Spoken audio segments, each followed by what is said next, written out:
நீலகிரி மாவட்டத்தில் குளிர்காலத்தை வரவேற்கும் வகையில் பூத்து குலுங்கும் ஜப்பான் நாட்டு தேசிய மலரான செர்ரி மலர்கள் பார்வையாளர்களை வெகுவாக கவர்ந்துள்ளது.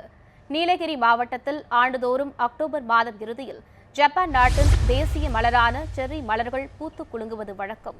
அதேபோல் இந்த ஆண்டிற்கான குளிர்காலம் விரைவில் தொடங்கவுள்ள நிலையில் உதகை மற்றும் அதன் சுற்று வட்டார பகுதிகளில் உள்ள செர்ரி மரங்கள் பூத்து குலுங்க தொடங்கியுள்ளன. இந்த மரங்கள் பூக்களை பூக்க தொடங்கியதும் அதன் கிளைகளில் உள்ள அனைத்து இலைகளும் உதிர்ந்துவிடும். அதற்கு பதிலாக மரம் முழுவதும் ரோஸ் நிறத்தில் லட்சக்கணக்கான மலர்கள் பூத்து குலுங்கும்.